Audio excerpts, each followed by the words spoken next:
ven el cambio climático como una materia estratégica en el desarrollo de sus ciudades. Vamos a empezar sin más. Os presento a Pedro Ballesteros, de la Comisión Europea y promotor del movimiento del Pacto de los Alcaldes por el Cambio Climático, que va a moderar, va a conducir esta reunión. Y haces tú la introducción, Pedro, y ya vas presentando a los alcaldes. Perfecto. Gracias. Muchas gracias. Se me oye bien, ¿verdad? Muchas gracias. Buenas tardes a todos. Es emocionante ver una sala así llena, ¿verdad? Y es emocionante ver las caras que ustedes tienen de esperar lo que van a decir estos alcaldes. Estos alcaldes que representan un cambio importante en la política europea y muy probablemente en la política mundial. Yo recuerdo cuando en el 2006 lanzamos nuestros compromisos, la Unión Europea iba a reducir, y lo hemos hecho, lo vamos a hacer, a reducir nuestras emisiones de CO2 un 20%. Teníamos un poco la arrogancia que ese tipo de cosas se podían hacer desde la Unión Europea, los estados, la ley y el mercado llegarían a ello. Fue una arrogancia que afortunadamente duró muy poco. Inmediatamente vimos que el cambio de paradigma, que las medidas para afrontar los desafíos del cambio climático afectan a nuestra vida, afectan a nuestras cosas más íntimas. Y no podemos tocar las cosas, los derechos, las calidades de vida que hemos tenido. Necesitábamos acción positiva, necesitábamos acción inteligente, necesitábamos acción que entienda la enorme diversidad que hay en el mundo. Necesitábamos a los gobiernos locales. Pero no teníamos los instrumentos para hacer algo con los gobiernos locales. Nunca vino a la cabeza ni intentar obligar ni hacer cosas. El único instrumento que nos quedó, después de tantas cosas que se habla de Europa, fue el instrumento moral. Fue el instrumento de hablar con alcaldes y decirles: oiga, tenemos este desafío, tenemos este problema del cambio climático. Usted, a cambio de nada, ¿sería capaz de comprometer usted personalmente y a su gobierno en unos objetivos de ir más allá de los propios objetivos comunitarios en materia de reducción de CO2? ¿Usted podría además aceptar hacer esto de una forma legítima y transparente, hacerlo con un plan de acción, explicando lo que hay y aceptando el escrutinio? Si usted no respeta su propio compromiso, usted será, como dicen los ingleses, name and shame, nombrado y avergonzado. En español queda más feo, ¿no? Es más bonito así. Me acuerdo mi comisario, Piebalgs, letón, a la época dijo: mira, la gente está acostumbrada a que la Unión Europea nosotros o damos caña con la ley o damos dinero, y para lo demás nadie cuenta con nosotros. Yo no creo que esto vaya a ir muy allá. Mira tentativamente, y si logra 20, 25 ciudades, vamos adelante. Logramos 394 cartas de interés, 300 que firmaron la primera ceremonia del Pacto de Alcaldes. Hoy por hoy hay 6.500 ciudades en 55 países. Ni una sola de esas ciudades ha recibido ni un piropo, ni un euro, ni nada. Es el compromiso moral legítimo de la gobernanza. Estas 5 personas aquí muestran ese compromiso de lo que son las ciudades. Esto ha sido tan éxito que en todo el mundo nos están mirando. Cuando tenemos esos problemas que todos conocemos de nuestra propia gobernanza, de nuestras propias frustraciones a nivel europeo, nacional, autonómico, todas las cosas, de repente hay sistemas de gobernanza que son leales con los otros sistemas, que están dando soluciones o probando soluciones, que eso ya vale mucho, para afrontar estos grandes desafíos. Están viendo cómo el CO2 no es solamente medir las cosas, sino es decir, bueno, es que podemos dar mejor calidad de habitación a un montón de gente, es que podemos peatonalizar más áreas, es que podemos tener un transporte más limpio, es que podemos tener infraestructuras mejores. Y eso lo están haciendo estas ciudades. Lo están haciendo con originalidad, con mucho contacto entre ellos, hablando de lo que sea y pensando nuevas cosas, porque en la vida moderna el caldo de cultivo de las nuevas ideas tiene que ser siempre común entre mucha gente que está en contacto, y eso se produce en las ciudades. El Pacto de los Alcaldes se lanzó con una perspectiva 2020. Ahora, el 2020, están ahí. Todas estas ciudades y 6.500 ciudades han presentado sus planes de acción. Ya están en camino las cosas. Ahora necesitamos lanzar un pacto de alcaldes más allá. Tenemos el 2030, reducir el 40%. Yo espero que muchas de estas ciudades lo hagan. Pero además tenemos otra dimensión, de nuevo moral. El cambio climático no puede ser la respuesta de una serie de ciudades a reducir sus emisiones de CO2. El cambio climático tiene que tener la dimensión. Tenemos que hacer todo esto respetando todos los activos, los valores que hemos defendido. Tenemos que hacerlo a visión global.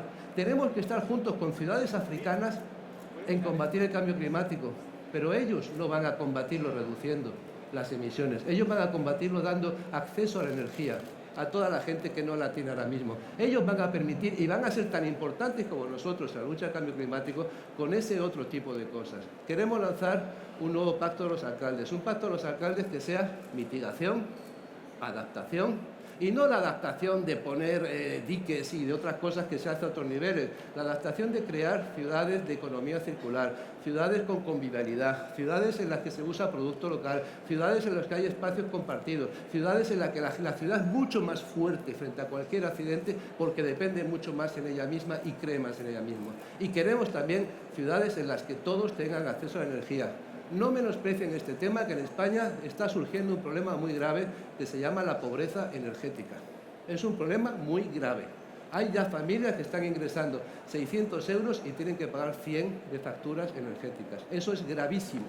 Y no podemos permitirnos ninguna frivolidad de tener coches de poca emisión y cosas de esas mientras esa gente está pasando frío o esa gente no tiene acceso. El cambio climático es toda esa lucha y ese mensaje lo queremos llevar con ustedes, con los alcaldes, por el mundo. Queremos llevar ese mensaje de que solamente el poder local puede tener esa generosidad de compartir. Los estados negocian, defienden intereses privados, las ciudades comparten. Y esto es lo que han hecho estas ciudades y seguro que los 5 alcaldes que van a hablar van a darnos el mejor ejemplo de lo que han hecho y de lo que quieren hacer en todo esto. Con esto yo acabo y paso a lo importante, que es que hablen los alcaldes. Muchas gracias. Empezamos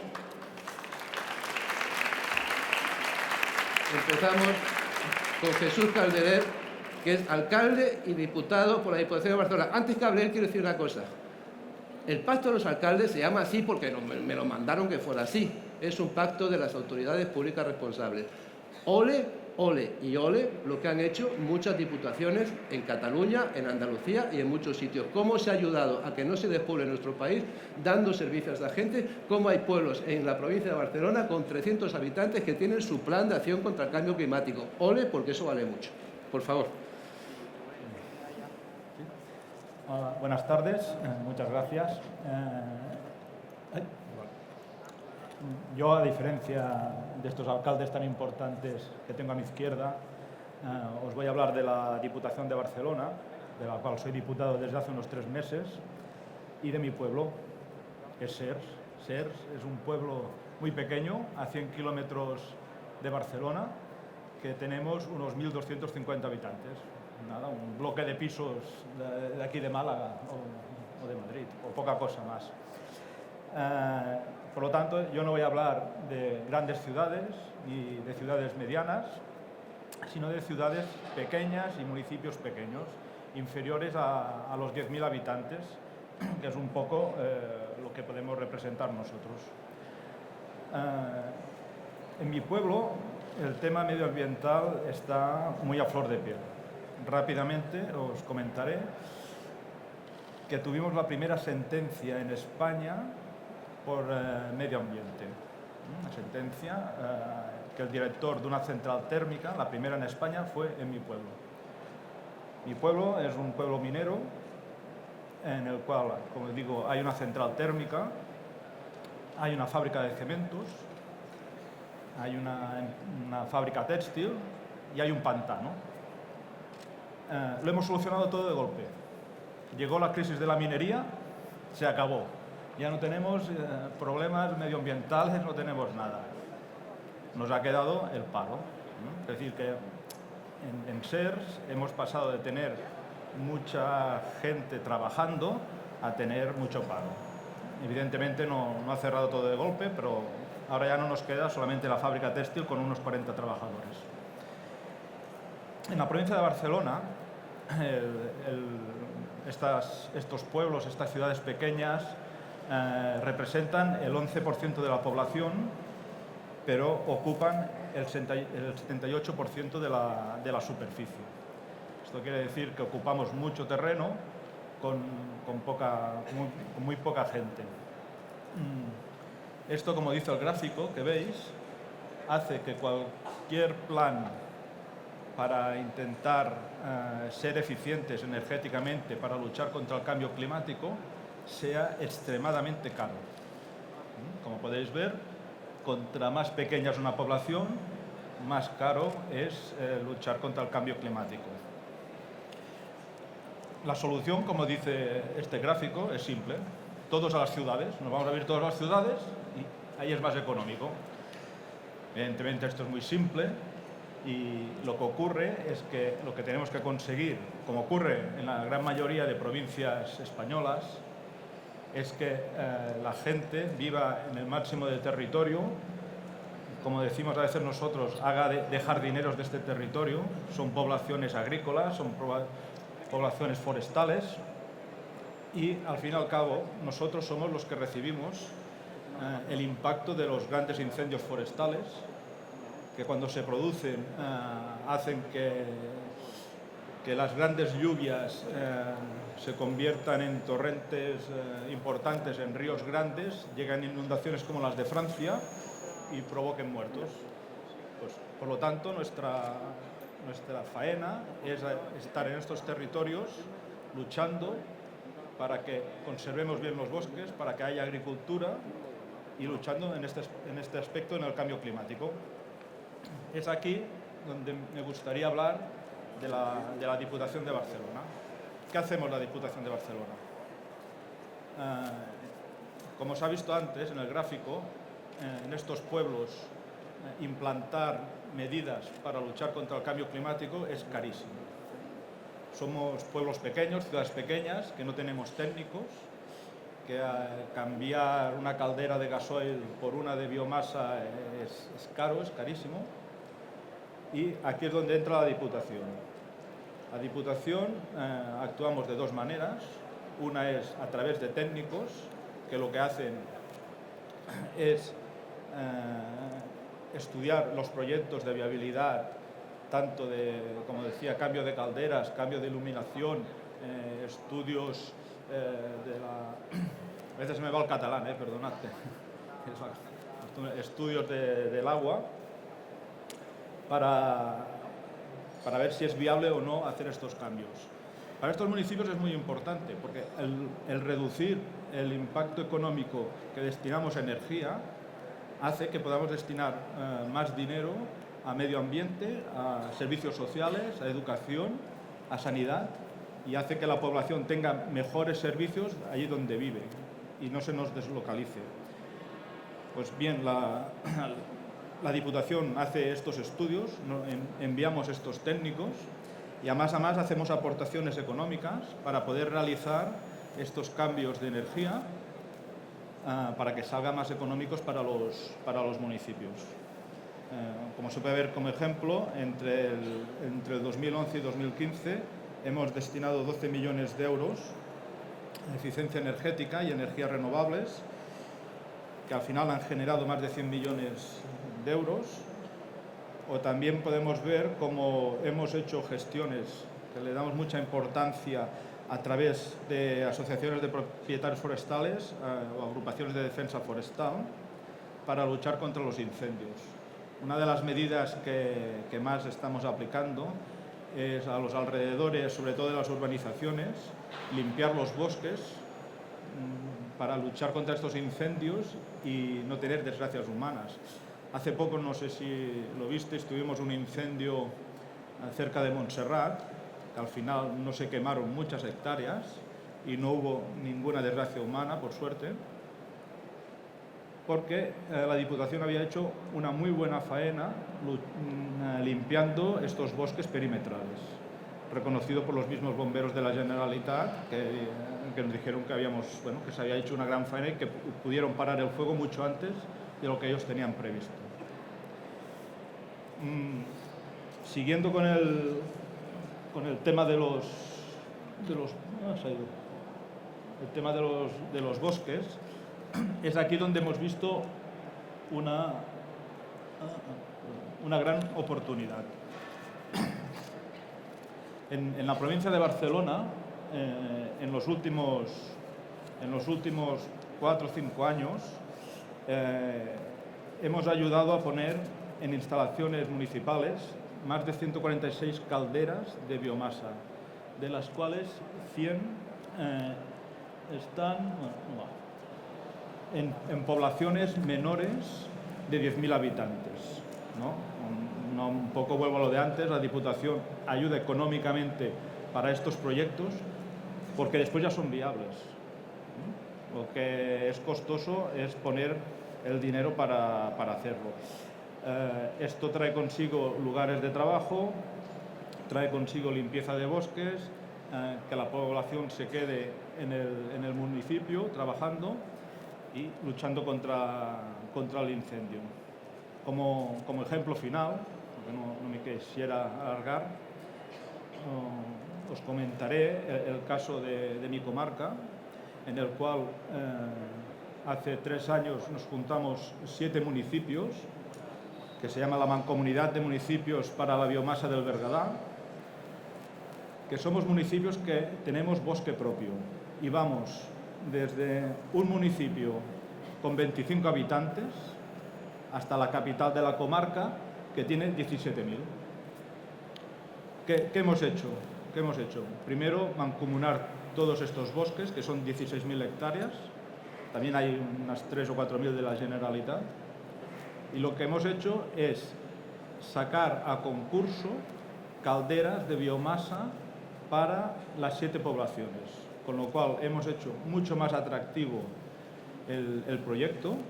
Hemos conseguido unas calderas económicas y con este proyecto ya hemos dado faena a 30 personas, que visto desde estas grandes ciudades no es mucho, pero para nosotros, evidentemente, sí, poblaciones pequeñas sí que lo son. Y con estas 14 calderas hemos dado servicio a 32 equipamientos municipales.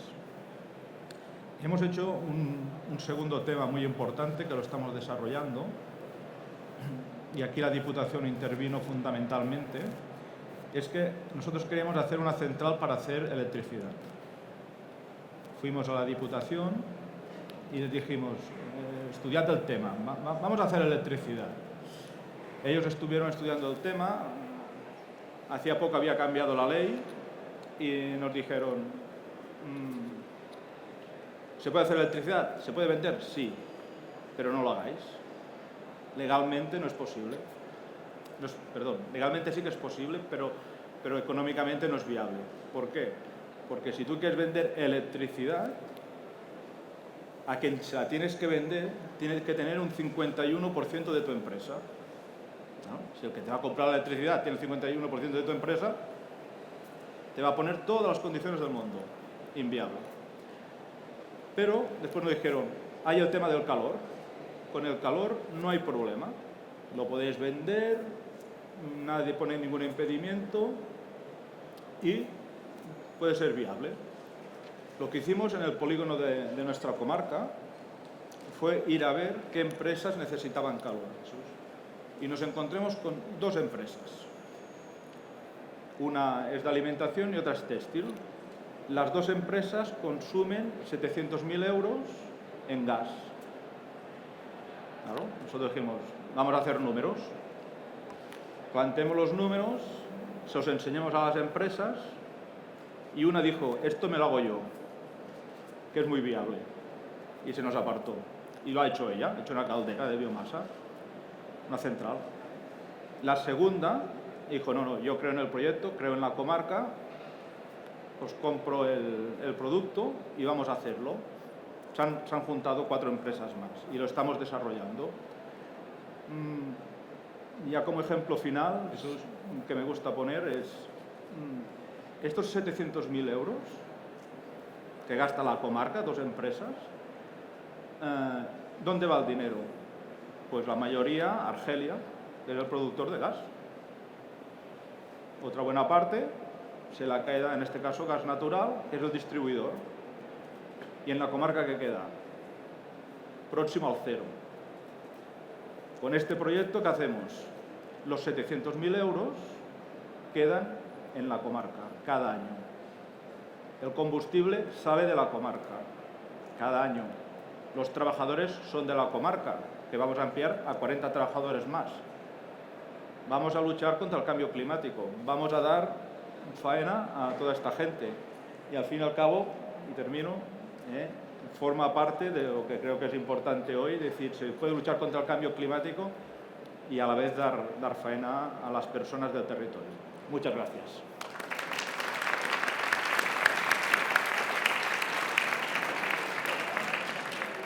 Muchísimas gracias, Jesús. Pasamos rápida. Vamos a tener las 5 intervenciones de los 5 alcaldes. Luego, si ustedes quieren hacer preguntas siempre sobre el tema de la respuesta al desafío climático, las pueden hacer por escrito y yo intentaré organizar algunas de ellas para que ellos puedan responder. Para ello necesitamos que las intervenciones sean bastante sucintas. Gorka, te lo agradeceré un montón. Gorka Urtarán, el alcalde de Vitoria-Gasteiz. Por favor. León, muy buenas tardes, alcalde de Málaga, alcaldesa de Madrid, alcaldes de Sevilla y de Sers, también don Pedro Ballesteros, y a todas las personas que hoy estáis en este foro. Muy buenas tardes a todos y todas. La verdad es que hay muchas cuestiones que se podrían tratar sobre este asunto, pero yo, viendo el tiempo que tenemos, me voy a centrar en las cuestiones, yo creo, principales, ¿no? Y en la importancia de las ciudades en un asunto global como es el del cambio climático. Estamos ante un problema global, eso nadie le duda, pero que también tiene su origen en las propias ciudades, por la actividad humana, por el desarrollo económico, por la revolución industrial, y que por lo tanto es en el espacio urbano donde se produce fundamentalmente estas emisiones masivas de CO2 o de otros gases de efecto invernadero, y es por tanto en las ciudades donde tenemos que buscar también soluciones. Yo creo que en este sentido también tenemos que tener en cuenta que las ciudades ocupan tan solo el 3% de la superficie mundial, pero agrupan al 60% de la población y aproximadamente emiten el 80% de los gases de efecto invernadero, con lo que las ciudades, en este caso también del Estado, nos tenemos que mirar muy mucho qué es lo que estamos haciendo para luchar contra el cambio climático. Hay un elemento que me parece que es fundamental. Ahora va a haber a finales de noviembre y principios de diciembre en París la conferencia de las partes sobre el cambio climático también, en las ciudades sostenibles, los estados sostenibles, y lo que sí que nos parece importante es que se tenga en cuenta lo local, que se tenga en cuenta que es desde las ciudades donde se puede combatir también el cambio climático y que es donde tenemos que trabajar por unas ciudades verdaderamente sostenibles. Y de Vitoria-Gasteiz, cuando hablamos de sostenibilidad, queremos hablar también de las 3 vertientes de la sostenibilidad.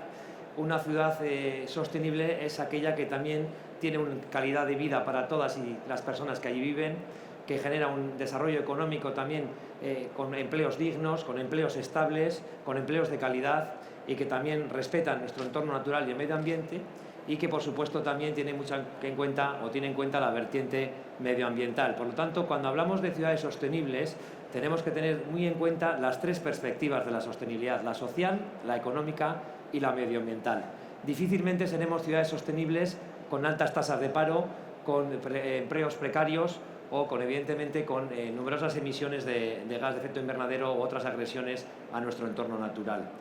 Y por eso desde Vitoria-Gasteiz, al que no conoce yo le invito a ir, es una ciudad que tiene 240.000 habitantes aproximadamente, es la capital de Euskadi y además es otra cosa, es la capital verde europea 2012. Son muy pocas las ciudades europeas que tienen ese galardón. No es un premio, es un reto a seguir mejorando, a seguir trabajando por la sostenibilidad desde esa triple vertiente, y desde luego que desde ahí estamos aplicando algunas medidas concretas. Voy a ser muy escueto para que podamos dar paso al resto de compañeros, pero hay yo creo que varias áreas donde se puede trabajar en la reducción de las emisiones de gases. Una es el sector residencial. Evidentemente tenemos que apostar por la rehabilitación de viviendas, por lo que tiene que ver la rehabilitación de viviendas en clave de eficiencia energética, para que no solo mejoremos el confort de la ciudadanía, que eso es fundamental. No nos olvidemos que el principal objetivo de un alcalde o de una alcaldesa es garantizar la calidad de vida de todos sus vecinos, y que por lo tanto,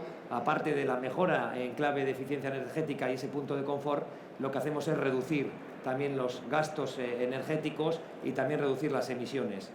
Y por lo tanto, desde Vitoria-Gasteiz lo que estamos haciendo es ahora crecer hacia adentro. Es decir, no se trata de seguir consumiendo suelo, no se trata de seguir construyendo nueva vivienda, sino que se trata de mejorar y rehabilitar lo que ya tenemos construido, lo que ya está consolidado, y aquellos barrios que tienen las viviendas más deterioradas, para poder hacer proyectos de rehabilitación. Menciono uno rápidamente, es el proyecto de un barrio, el barrio de Coronación en Vitoria-Gasteiz. Es un proyecto que es compartido entre las instituciones públicas del Gobierno vasco y del Ayuntamiento de Vitoria-Gasteiz, en donde colabora también la iniciativa privada y centros de investigación como Tecnalia, y donde también está compartido con 2 ciudades más europeas, Tartu y Sonderborg, de Estonia y de Dinamarca, que hemos presentado un proyecto a Europa. Tiene el aval técnico, también tiene el aval económico de las instituciones europeas, porque hemos sido un proyecto seleccionado para hacer una triple intervención. Una es en materia de vivienda, rehabilitación energética, en clave energética.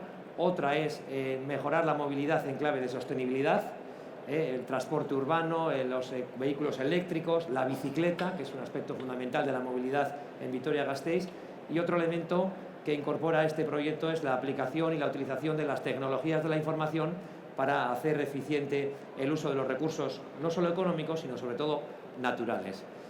Bueno, este es un proyecto, como digo, avalado por las instituciones europeas dentro del programa Smart City, compartido con otras 2 ciudades europeas, que recibe financiación de Europa, del Gobierno vasco y también del Ayuntamiento, y muy importante, cuenta con la participación de las y los vecinos del barrio, porque es fundamental a la hora de intervenir en los barrios de cualquier ciudad contar con las y los vecinos.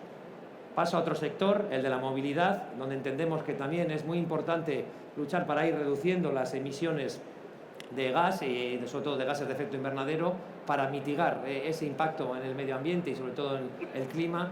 Y en Vitoria-Gasteiz estamos haciendo una apuesta muy importante por el desarrollo del transporte público, en este sentido del tranvía, de los autobuses express, de todo lo que tiene que ver con la bicicleta, de realizar itinerarios peatonales para fomentar los desplazamientos a pie, es decir, intentar desafectar al máximo la utilización del vehículo privado en la ciudad. Lo vamos consiguiendo y también vamos reduciendo el número de personas que utilizan el vehículo privado, vamos aumentando el número de personas, sobre todo que utilizamos la bicicleta, pero que también utilizan el transporte colectivo como el tranvía o el autobús, y vamos reduciendo también las emisiones de gas en este concepto.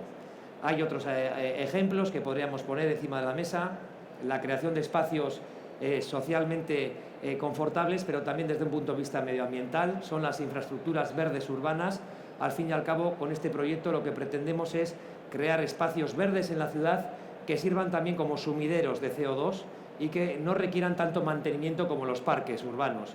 El parque urbano requiere de mayor atención en cuanto a riego, en cuanto a corte de hierba, y el mantenimiento también, eso supone un impacto medioambiental que en este sentido queremos reducir con la creación de estas infraestructuras verdes urbanas que requieren de menos mantenimiento, de menos coste económico, de menos coste de recursos naturales y también sirven como sumideros de CO2. Estamos aplicando, y eso Málaga lo sabe mejor que nadie, la utilización de las tecnologías de la información para hacer de la gestión pública una gestión más eficiente en materia de alumbrado público, las luminarias LED, o en materia de riego de zonas verdes, con programadores para que se utilice el agua imprescindible para mantener las zonas verdes, de tal manera que podamos reducir no solo, insisto, el coste económico, sino también los recursos naturales que empleamos en el mantenimiento de nuestra ciudad. Y por último, y para terminar y no consumir más de los 5 minutos que algo más he consumido, lo que sí que estamos planteando es la revisión del Plan General de Ordenación Urbana, y un plan general de ordenación urbana que tenga en cuenta sobre todo esa vertiente medioambiental y que tenga en cuenta que la ciudad tiene que crecer hacia adentro, que tiene que tratar de rehabilitar los espacios consolidados, que tenemos que fomentar la movilidad sostenible y que tenemos que fundamentalmente buscar la calidad de vida de todas y todos los que allí vivimos. Y por último tenemos un plan de mitigación de emisiones con un objetivo muy ambicioso, reducir las emisiones en un 25% del 2006 al 2020, que ya está dando algunos resultados y que esperemos poder cumplir en esta fecha que digo. Y por último, y termino, invitaros a todas y a todos a Vitoria-Gasteiz, a la European Green Capital y también al Congreso de Ciudades y de Pueblos Sostenibles que se va a celebrar en Euskadi en el mes de abril, a finales de abril, y que es donde se va a celebrar la 8ª Conferencia Europea sobre Ciudades y Pueblos Sostenibles. Estáis todos y todas invitadas. Es que ricasco. Muchas gracias. En Bilbao. En Bilbao, ¿no? En las tres capitales. Ah, muy bonito. Muy bien. Pasamos a la siguiente intervención, el alcalde de Sevilla, Juan Espadas. Bueno, pues muchas gracias a todos y a todas. Es un placer estar aquí, Pedro, en este CONAMA, que para los que llevamos algún tiempo, porque yo llevo tan solo 3 meses y unos días de alcalde de Sevilla, pero casi 25 en esto del medio ambiente. Por tanto, hay una desproporción evidente y entenderéis que para mí es un placer especial, además de para los compañeros de esta mesa, querido alcalde, alcaldes, alcaldesa de Madrid, es un placer especial además, porque a la responsabilidad que hoy tengo le uno el conocimiento del trabajo y desde luego la enhorabuena y la felicitación, en este caso a los organizadores, porque lleváis muchos años siendo el hilo conductor permanente, estable, contra crisis, sin crisis, contra viento y tempestades, del discurso, el debate medioambiental, en definitiva, y el compromiso a los gobiernos y a los ciudadanos, en definitiva, de lo que debe ser el desarrollo sostenible en nuestro país. Y, por tanto, un placer estar aquí y poder aportar algunas ideas. Yo creo que las dos intervenciones han sido muy completas, nos vamos a repetir probablemente unos a otros, ¿no? Y yo creo que Gorka ha definido magníficamente bien, lo suscribiría al 100%, dónde deberían estar los compromisos de cualquier ciudad que de verdad diga que está haciendo una apuesta por ser una ciudad inteligente, ¿no? Hace bastantes años, ¿no? Que cuando trabajábamos en estos temas, fijaros, en 2002 tuve la responsabilidad de impulsar una estrategia autonómica, la primera estrategia de un gobierno autónomo en materia de cambio climático hace 13 años. Y en ese momento empezábamos a intentar asumir compromisos políticos. Lo importante era la voluntad política, lo decía Pedro Ballesteros, y es verdad. Después vino la metodología de trabajo, vino la seriedad por conocer bien el diagnóstico de dónde estábamos, qué objetivos nos marcábamos, cómo establecíamos planes de acción y, a partir de eso, comprometer a toda la cadena de decisiones desde el punto de vista político, desde el Gobierno de España con una estrategia de cambio climático a nivel de todo el Estado, las comunidades autónomas y, al final, como evidentemente era imprescindible, el que las ciudades, los núcleos urbanos, en donde al final se decide la sostenibilidad, porque es al final donde se concentran fundamentalmente los principales problemas ambientales, asumieran el compromiso a través de ese pacto de alcaldes de lucha contra el cambio climático. Es verdad, en Sevilla, pues prácticamente esa metodología y los compromisos se asumieron puntualmente. En 2009 suscribimos ese pacto, antes otros compromisos. Hemos estado y estamos en las redes de ciudades que llevan años asumiendo esos compromisos y fijando objetivos, planes y medidas. Pero permitidme que yo tenga una cierta deformación por muchos años trabajando en esto, ¿no? Y, por tanto, también un grado de frustración importante sobre el ritmo en el que tomamos nuestras decisiones y sobre el grado de compromiso que asumimos todos, ¿no? Yo creo que es enormemente importante seguir trabajando con metodologías que fijan objetivos, seguir trabajando con planes. Sin eso, evidentemente, no podríamos establecer, sin duda, una metodología de trabajo correcto, pero se espera de nosotros mucho más. Fijaros, con tantos años trabajando en temas medioambientales, la responsabilidad y la presión que me ejerzo a mí mismo para que en estos 4 años, en lo que voy a tener la responsabilidad de ser alcalde de mi ciudad, de Sevilla, de verdad pueda demostrar con hechos lo que llevo tantos años intentando convencer a alcaldes y convencer a tantas otras personas, ¿no? Necesitamos mucho más grado de compromiso. Necesitamos, efectivamente, medir si los compromisos que asumimos realmente los estamos cumpliendo. Y necesitamos, efectivamente, que las apuestas políticas sean ambiciosas y que sean, además, apuestas que van desde la escala individual, desde los compromisos individuales, como hemos visto ahí, en ese voto que hemos depositado por la lucha contra el cambio climático, por ese compromiso de reducción de emisiones en el ejercicio diario de lo que son, en definitiva, comportamientos domésticos, hasta la máxima responsabilidad que tienen, en este caso, los gobiernos para cuando toman decisiones de gasto, cuando comprometen inversiones, cuando tienen que decidir si hacen o no una infraestructura o por qué determinado tipo de política pública optan, tengan en cuenta permanentemente que en una decisión o en otra puede haber sencillamente una medida que sea capaz de reducir las emisiones de gases de efecto invernadero o sencillamente que o permanezca neutra o las incremente. Esta es la cuestión. Y tenemos que ser capaces, yo repasando los datos en donde estábamos, ahora mismo Sevilla, y muy brevemente, Sevilla tiene un plan de acción, Sevilla tiene además que aprobar en pleno, y lo haremos, espero en este próximo mes, su actualización a 2015 de los datos, en este caso del plan de acción, y por tanto su compromiso que en materia de reducción de emisiones a 2020 va a estar en el entorno de un 30%, Pero fijaros, cuando yo veía esos datos y además viéndolo con el conocimiento anterior que tenía de estas cuestiones, llamé inmediatamente a quien hace el seguimiento de esto y le decía, oye, ¿esto es verdad o sencillamente me lo habéis escrito para que yo lo cuente en Málaga y quede muy bien?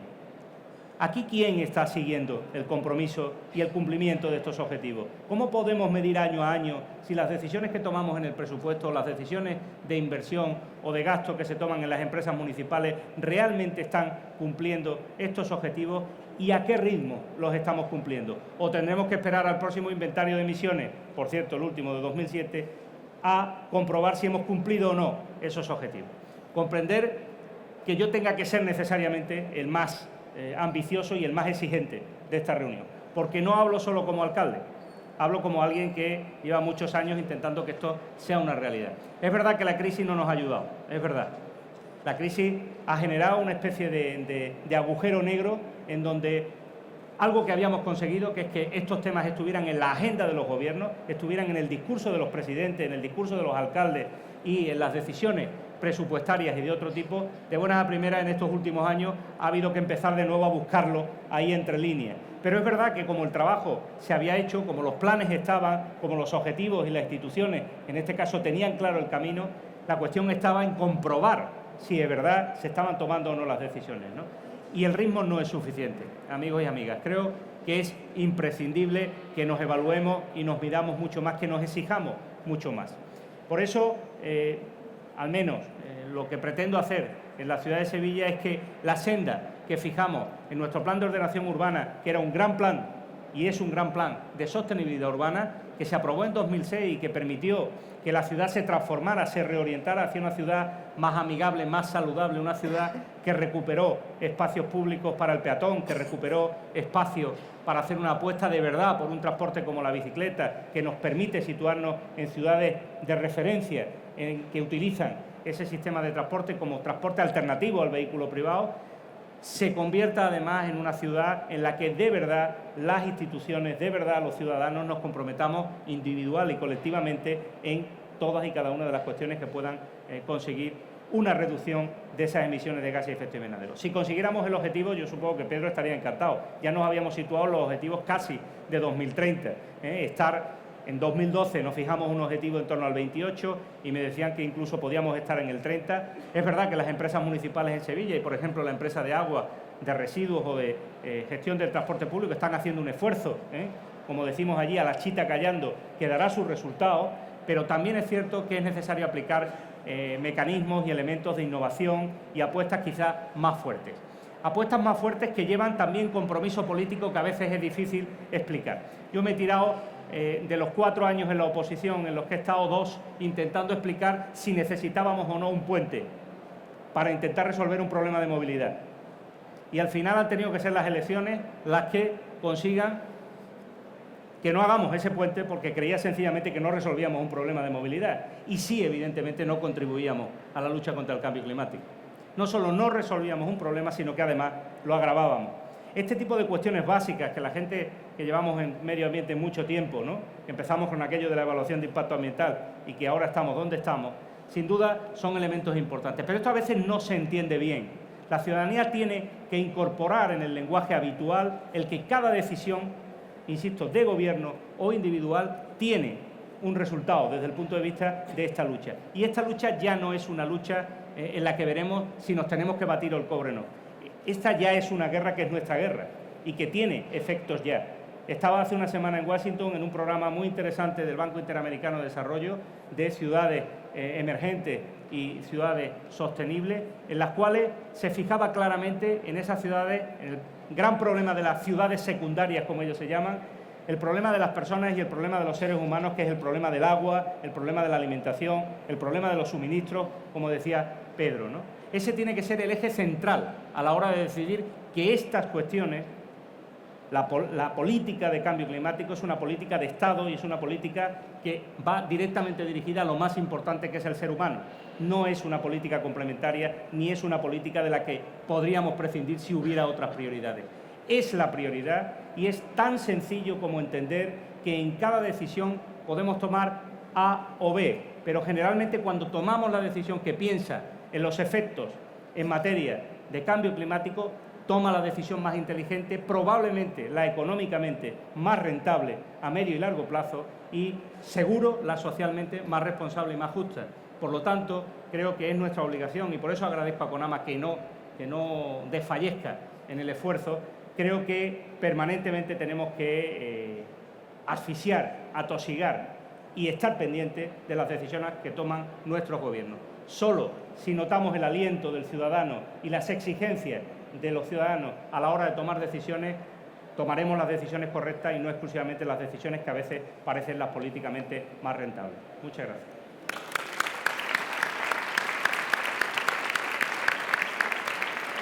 Muchísimas gracias, Juan. Pasamos la palabra a Manuela Carmena, alcaldesa de Madrid. Muy buenas tardes a todos. Yo quisiera intentar señalar algunos aspectos que mis queridos colegas y, digamos, copartícipes en este pacto de alcaldes pues no han dicho ya, porque todo lo demás pues lo suscribo, ¿no? Me pareció muy interesante. En junio invitó el Papa a muchos alcaldes y la verdad es que estuvimos bastantes allí de todo el mundo en relación con la última encíclica en la que él ha planteado su gran preocupación por el hecho del cambio climático y la necesidad, por tanto, de la sostenibilidad ambiental, pero también de la sostenibilidad social, ¿no? A mí me entusiasmó ver al Papa tan comprometido y me gustó también mucho encontrarme con alcaldes como el señor de Blasio de Nueva York. Y aprovecho ya a deciros que él tenía en su programa algo que es muy importante y que tiene algo que ver con algunas ideas que yo quisiera compartir con todos vosotros o con todos ustedes. De Blasio ha sido consciente de que no es posible que haya una sostenibilidad medioambiental si no hay esa sostenibilidad social, que implica que no puede haber una gran desigualdad en las ciudades. Hablamos de Nueva York y yo, claro, les voy a hablar de Madrid. Madrid es una ciudad con una gran desigualdad. Tenemos unos sectores, unos barrios que tienen un nivel de vida muchísimo más desarrollado que el que tienen otros. Simplemente, a título de ejemplo, puedo decirles que los análisis nos indican que en el barrio de Salamanca se vive 4 o 5 años más que en un barrio del sur de Madrid, como puede ser el barrio de Villaverde. Esto es algo que tiene que ver con las grandes ciudades y naturalmente tiene que ver con esos modelos que seguramente se van a ir sumando, puesto que todos que estamos aquí estamos de acuerdo que el modelo del desarrollo de la humanidad parece que es la ciudad. Entonces conviene que tengamos claro que en la ciudad a veces hay microciudades y maxi desigualdades y que generan, por tanto, unos niveles de gobernanza que no son posibles. De Blasio, ¿qué planteó? Es necesario, por ejemplo, que haya un internet gratis absolutamente en barrios de Nueva York que están ya hundidos en un analfabetismo tecnológico, etcétera, etcétera, ¿no? Creo que eso es importante y, por tanto, a mí me parece que es necesario insistir que para que se pueda dar la sostenibilidad ambiental, para que podamos luchar para que el desarrollo del clima que consideramos necesario, es imprescindible que haya una participación de todos, porque aunque sea muy rápido, cualquier cosa que vayamos a ver, sabemos que necesitamos a todos, que no vale simplemente que desde la gobernanza se impongan unas medidas si después no hay seguimiento de esas medidas. Y no hay posibilidad de que se sigan esas medidas si no hay una buena estructura de participación. Entre otras cosas, porque hoy día ya es así, y a mí me gusta recordar que el día 15 de septiembre fue el Día Internacional de la Democracia y el secretario general de Naciones Unidas recordó que la democracia ahora mismo no es solamente la democracia representativa como tal, sino la democracia participativa constante. Entonces yo creo que para conseguir estas acciones conjuntas, que no solamente se basan en la planificación, sino en la ejecución por todos y cada uno de los ciudadanos, necesitamos una gobernanza con una gran participación social y por eso es imprescindible que no haya estructura de desigualdad y que nos vayamos a descolocar de esas maneras, ¿no? A mí me duele decirlo, pero yo tengo que decir que en Madrid hay un barrio que se extiende en 3 municipios, no todo es de Madrid, pero una parte sí, que es la Cañada Real, que son 16 kilómetros en los que tenemos un nivel de pobreza que podría ser similar al que puede haber en alguna otra ciudad del tercer mundo, ¿no? Y donde los suministros de agua y luz no están normalizados, ¿no? Estas son situaciones que evidentemente son insostenibles y por tanto es imprescindible tenerlas presentes, ¿no? Yo creo que después hay otro elemento muy importante, que desde la gobernanza tiene que haber ejemplo. Cada vez estoy más convencida de que la manera de que los ciudadanos estén dispuestos a colaborar y participar en estas medidas en las que somos todos necesarios para mejorar, para mantener la sostenibilidad medioambiental, es imprescindible que demos un ejemplo. Y si desde la gobernanza no se da el ejemplo, pues eso es difícil. Les tengo que decir que, aunque sea así muy de pasada, ayer me llamó al teléfono una señora muy enfadada porque en Madrid una de las medidas que naturalmente les comentaré es que nosotros estamos cerrando al tráfico todo el centro de Madrid. Ya lo había hecho el ayuntamiento anterior, pero nosotros lo estamos completando. Vamos con cuidado porque queremos escuchar mucho a todas las personas afectadas, porque efectivamente pues el cierre de la gran almendra del centro del tráfico de Madrid es importante. Y aquella señora me llamó un poco enfadada y me planteaba pues algunas cosas que de lo que sabía ella que se estaba tramitando le parecía poco razonable. Y yo le fui contestando y me dijo algo que la di la razón inmediatamente, porque me dijo, pero ¿cómo es posible que sin embargo vehículos oficiales estén entrando en una zona en la que no se permite el paso de todos los vehículos? Claro, eso no puede ser. Yo no sé cómo es eso posible, pero yo le dije, señora, no se preocupe, que eso no va a pasar. No podemos tener una dicotomía de estar diciendo algo y después tener una actitud tan distinta, ¿no? Yo creo que no podemos estar recomendando no utilizar el transporte, no utilizar el vehículo por las características contaminantes del mismo y después que esté todo lleno de coches oficiales. Yo creo que no, que es necesario que recuperemos el espacio público teniendo unas actitudes que puedan resultar ejemplarizantes. En ese sentido, Madrid naturalmente tiene mucha importancia el que si no queremos que se use sistemáticamente el coche, si queremos que se camine, como decía Gorka, si queremos que se utilicen un transporte público que tenemos razonablemente bueno, pues no solamente hay que dar ejemplos, sino hay que estar mejorando constantemente el transporte. ¿Qué cosas nuevas les puedo decir a ustedes que estamos haciendo en materia de transporte en Madrid? Sí, nosotros naturalmente vamos a extender el Bicimat, pero estamos potenciando la utilización de coches eléctricos que puedan cogerse en un determinado momento y dejarse en cualquier otro momento para que sean los únicos que pueden entrar en esa almendra de Madrid. Pero junto con eso nos parece que hay otras medidas muy importantes y que tienen que ser fáciles de conseguir. La combinación de los autobuses. Los autobuses ahora mismo, la empresa municipal de los transportes facilita una app que te permite saber cuándo va a llegar el autobús.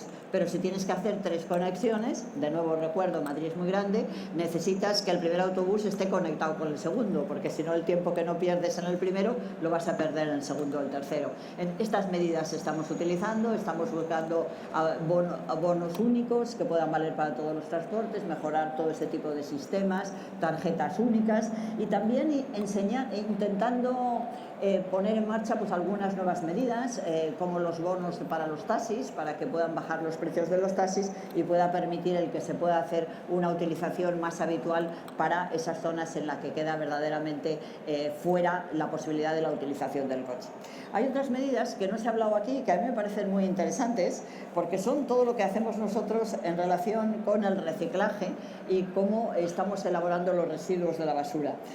Supongo que en algún otro sitio lo están haciendo igual, pero yo tengo unas cifras que me gustaría compartirlas con ustedes, porque nosotros en el vertedero de Valdemín Gómez, que es como se llama, conseguimos 250.000 megavatios y eso nos significa un consumo eléctrico anual de 70.000 viviendas. ¿Cómo se ha conseguido eso? Pues entre otras cosas se ha conseguido porque efectivamente se está haciendo una política más generalizada de clasificación de residuos correcta y encontramos que desde el 2007, en el que se recogían 500 kilos de residuos por habitante, pues en el 2012 hemos conseguido que solamente sea 390. ¿Por qué? Porque de nuevo la participación de la ciudadanía ha empezado a funcionar, ¿no? ¿Qué más les puedo decir? Pues que estamos ensayando también temas muy interesantes como son las baldosas descontaminantes que producen una gran absorción del dióxido de nitrógeno. Como ustedes conocen, el dióxido de nitrógeno no tiene el efecto de afectar al medio ambiente, sino que muy por el contrario, muchas veces cuando se ha utilizado los coches de diésel se ha hecho con la posibilidad de que reducían el consumo y eran mucho menos contaminantes a los efectos del dióxido de carbono, pero sin embargo generan más dióxido de nitrógeno y son extraordinariamente perjudiciales para la salud. De ahí que sea necesario, y nos ha parecido muy interesante, probar este tipo de baldosas. Tenemos, yo creo que en este momento 4 o 5 programas con la Comunidad Europea y un programa japonés también interesante para poner los sensores que nos indiquen el número de partículas contaminantes que se están produciendo precisamente en los autobuses que estamos recomendando que se utilicen. Bueno, todo esto está siendo interesante, pero también les tengo que decir que así como he hablado de una serie de requisitos imprescindibles en la gobernanza y en lo social para esto funcione, yo creo que es también imprescindible recordar otro indicativo que es para mí fundamental, que es la evaluación. A mí me sorprende en todos estos programas que no hay una verdadera evaluación. Y cuando preguntas a los interesados por qué no se ha hecho la evaluación, la Comunidad Europea nos está diciendo que sí, que hay que hacer una evaluación constante, tenemos una norma que lo dice, pero no se hace. Yo creo que este es otro defecto de la gobernanza, que estamos muy acostumbrados, quizá por la variedad o por la poca exigencia de la ciudadanía de los resultados de los gobernantes, no hacemos evaluaciones. Entonces a mí me encantaría poderles decir hoy, estas nuevas baldosas que hemos introducido tantos kilómetros aquí y acullá, pues han producido este otro efecto. Pues no se lo puedo decir porque no tenemos unas buenas evaluaciones, y yo quisiera, por tanto, que como otra característica tuviéramos en cuenta que todo lo que he dicho anteriormente es muy importante, pero es también imprescindible en la evaluación. Después hay otros aspectos que no puedo por menos de decirlo porque me parece que son muy interesantes y que tienen que ver con lo que ya ha dicho Gorka y también Jesús cuando nos hablaba de sus bosques y de sus biomasas, ¿no? Es imprescindible el que nosotros volvamos a lo verde. Yo creo que la vegetación tiene mucho que ver con la vida y en cierta medida yo creo que es siempre un antídoto muy bueno contra la burocracia y la paralización. Vivimos en ciudades en general, en ciudades mediterráneas, en países con muchísimo sol, que nos tienen que permitir el que podamos tener nuestros balcones, nuestras ventanas, nuestras terrazas llenas de vegetación. Y sin embargo, cada vez eso ha ido desapareciendo. Cuando yo era niña era mucho más frecuente que hubiera muchas más tiestos en los jardines, en los balcones, y eso va desapareciendo, se cierran, hay más cerramientos y se está perdiendo el que exista una convivencia con la vegetación. Es imprescindible. Sabemos que por mucho que tomemos otras medidas descontaminantes, por mucho que pidamos que efectivamente los coches pues no entran en la ciudad, que los coches de diésel desaparezcan, etcétera, etcétera, la verdadera, o por lo menos una manera extraordinariamente eficaz de combatir el CO2 es por el propio proceso natural que significa la vegetación. Y a partir de ahí Madrid quiere hacer algo, y en eso lo podemos lanzar como una iniciativa que nos gustaría llevar a París. Y es decir, no solamente queremos que haya muchas terrazas que estén verdaderamente bien ajardinadas, no solamente vamos a facilitar para que los ciudadanos puedan hacer eso, sino que también nos gustaría plantear que en Madrid no hubiera solares, no hubiera vacío, que no fuera verde. Nos encantaría tener, es una cosa que yo estoy reclamando constantemente, un mapa del vacío de Madrid. En estas ciudades tan grandes a veces es difícil saber cuántos son los edificios que están vacíos. Nos proponemos hacer una gran encuesta de la vivienda que nos diga de una vez cuántas viviendas están vacías y por qué, cuántas son necesarias y por qué y para qué.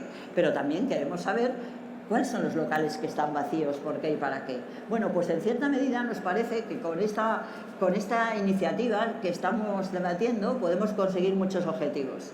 Vamos a intentar dar una financiación, dar una motivación, quizá cuando acabemos de concluir nuestras ordenanzas fiscales, algún tipo de beneficio para aquellas personas que tienen solares y que no hay ninguna actividad, para que si tienen una vegetación puedan tener una pequeña disminución en el pago de sus correspondientes impuestos. Quizás sea una reducción del IBI, no sé. La realidad es que nos parece que sería muy importante que hubiera naturalmente una vegetación propia del clima de Madrid, que no generara más agua que la que proviene de las cauces y de las nuevas estructuras futuras del reciclaje, pero que a su vez nos pudiera permitir que todo el vacío de Madrid es verde. ¿Por qué no?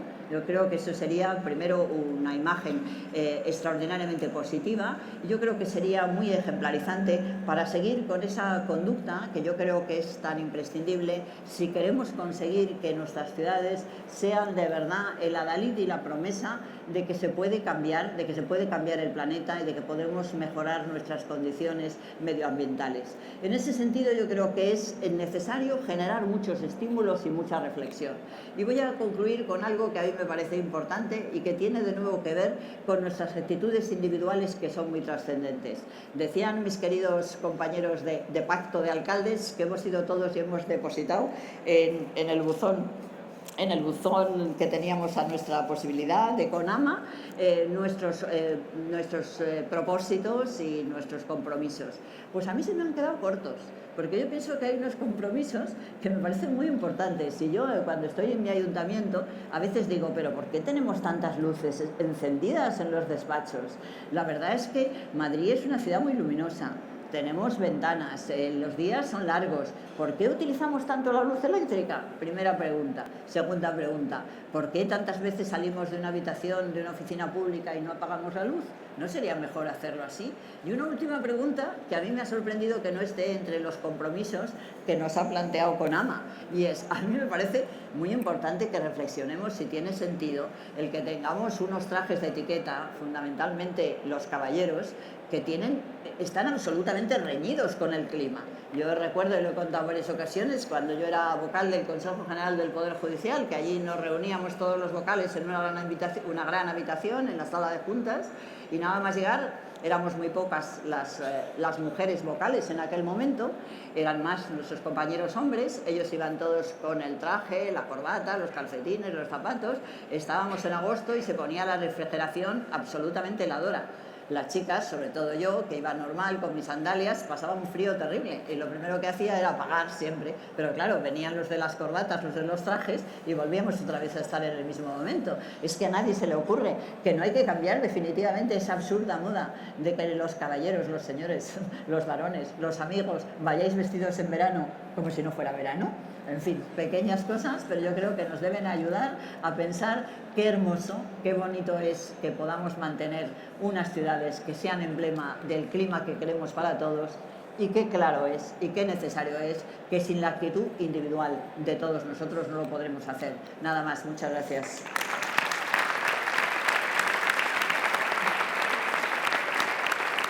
Muchísimas gracias, alcaldesa. Ahora tiene la palabra nuestro anfitrión, el alcalde de Málaga, don Francisco de la Torre. Muchas gracias, Pedro.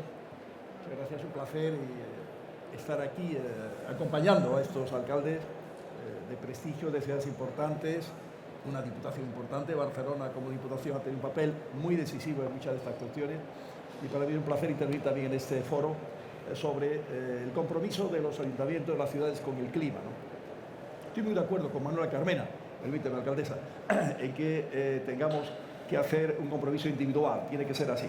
Es verdad que en ese compromiso individual de cada ciudadano, de cada vecino, vecina, ayuda mucho que los ayuntamientos, los alcaldes, las corporaciones municipales sean de alguna forma conformadoras de opinión, líderes en cuanto a impulsar ese tema. Por eso el Pacto de Alcaldes de febrero de 2009 fue importante y lo suscribí con mucho gusto en aquella reunión de Bruselas, hace ya más de 6 años, ¿no? Y hemos tratado de avanzar en ese camino. Aunque no hubiera habido pacto de alcalde, lo hubiéramos hecho, pero nos obliga por, digamos, vergüenza torera a hacer las cosas bien, ¿no?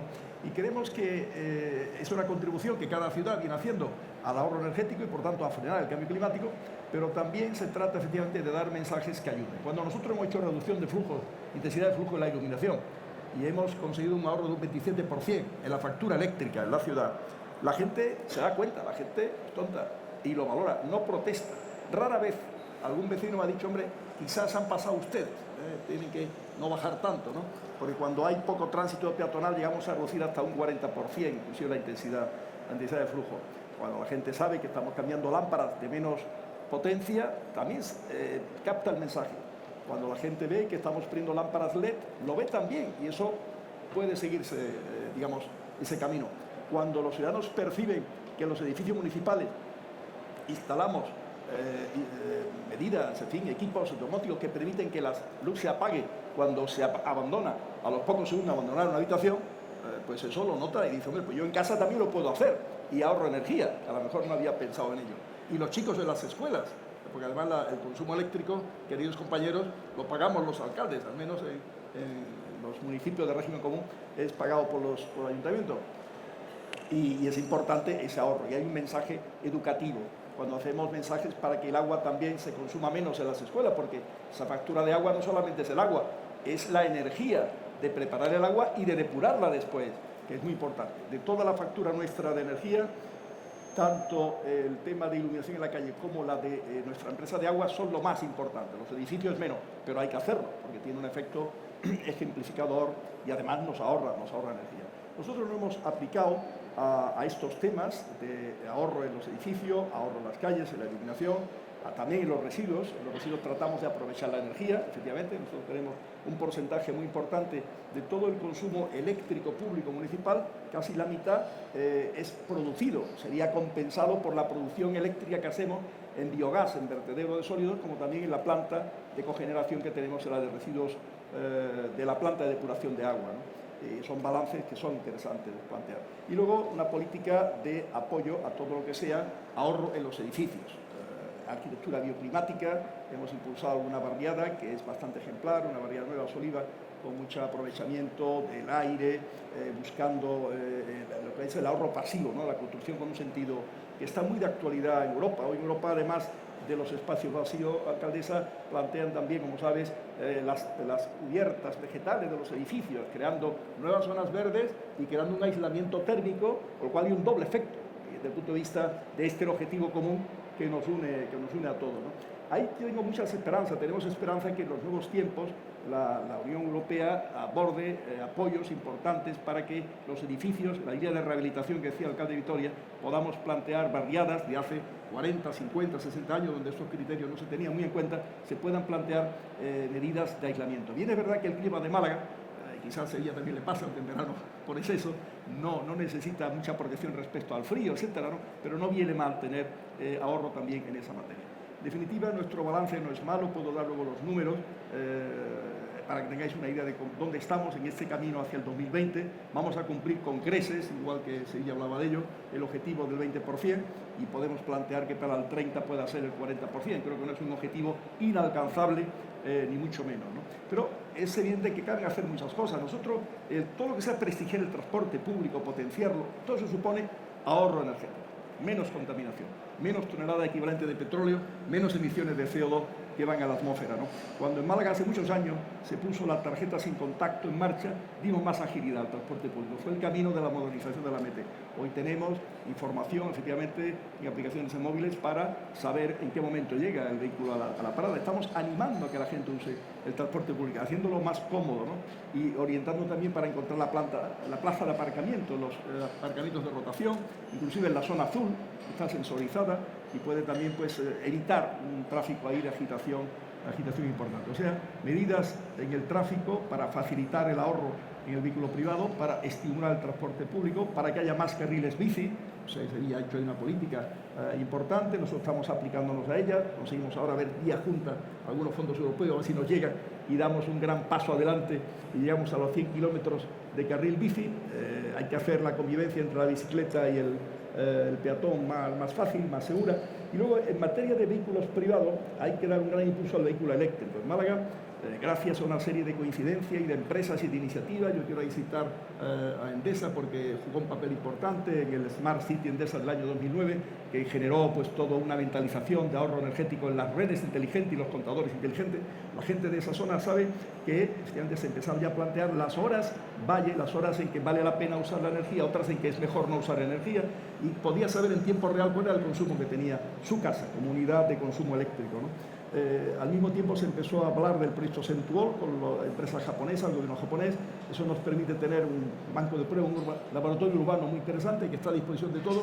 Todos nuestros datos están en la página web. Yo invito a que la página web sea como una plataforma de intercambio de información, como se ocurre también en la red de ciudades inteligentes, para aprender un poco de datos y de información. Los vehículos eléctricos son 200, de ellos son 160 Mitsubishi MIB y luego 40 Nissan, que están algunos llegando, que dan por dar el paso adelante con los vehículos de servicio público de taxis, y ahora mismo hay unos 4 millones de kilómetros recorridos, unas 100.000 recargas rápidas en las 21 puntos de recarga rápida que hay en la ciudad establecida, y lo que tratamos de facilitar el uso del vehículo eléctrico. Yo espero que el gran paso adelante de que la gente también se lance a comprar o alquilar en renting vehículos eléctricos con independencia del programa, digamos, oficial que se ha montado entre el gobierno español y el gobierno japonés, se dé. Y para dar ese paso adelante, nosotros hemos, en la ordenanza del año 16, animado a que en vez de un año solamente de reducción del impuesto de vehículo al máximo, vamos a hacerlo a 5 años. 5 años desde que ese vehículo se empieza a usar, tenga una reducción que supone un 75% de ahorro respecto a vehículos, digamos, convencionales. Y el aparcamiento en la zona azul gratis, permanentemente. Cuando haya miles y miles de vehículos eléctricos, a lo mejor tenemos que reconsiderar, pero mientras llegue ese momento, podemos permitirnos ese estímulo como un signo y como una imagen de potenciar el uso del vehículo eléctrico, que también tiene gratis 45 minutos en los aparcamientos de rotación. En definitiva, hemos tratado y tratamos de ir dando facilidades en esa línea, igual que el transporte público decía, igual que en el ahorro eléctrico que hacemos. Y voy a poner un ejemplo de cuando en cualquier momento encuentras medidas, y hablo un poco también en la adaptación al cambio climático, para cómo adaptarnos a lo que puede venir, si hay lluvias fuertes, si hay sequía, ¿no? Es importante que las ciudades, por un lado, sobre todo cuando estamos cerca de un río, cerca del mar, tengamos salida fácil hacia el mar de las aguas. Eso es muy importante. Eso no tiene más costo que aplicar la ley de gravedad, darle salida al agua y que el agua no se nos quede dentro de la ciudad, sino pueda caminar libremente y sin hacer daño, no ocupar sus cauces, etcétera, etcétera. Y luego el tema del ahorro del agua, de cara a la sequía. Nosotros hemos conseguido en pocos años bajar 20 litros el consumo diario por habitante, de 133 a 102, 603, 20-21 litros.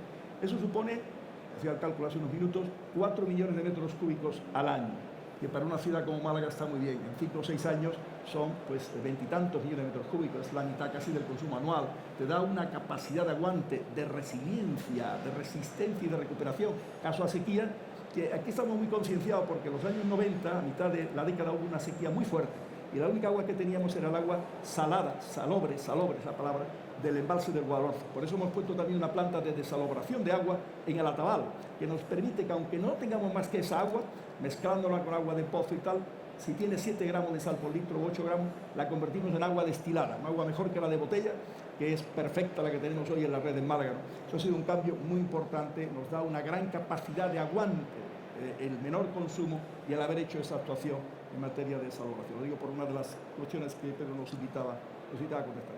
Yo podría extenderme en más consideraciones, creo que hay que dejar un poco de tiempo al coloquio y al público. Creo que es un camino apasionante el que estamos recorriendo. Voy a terminar con los datos exactos que están en la página web de cómo hemos evolucionado en producción de CO2 y en el consumo equivalente, en toneladas equivalentes de petróleo. Hemos pasado de un consumo energético del año 8 al año 13 de 514.000 a 400.000 toneladas equivalentes de petróleo. Hemos bajado 22,12%.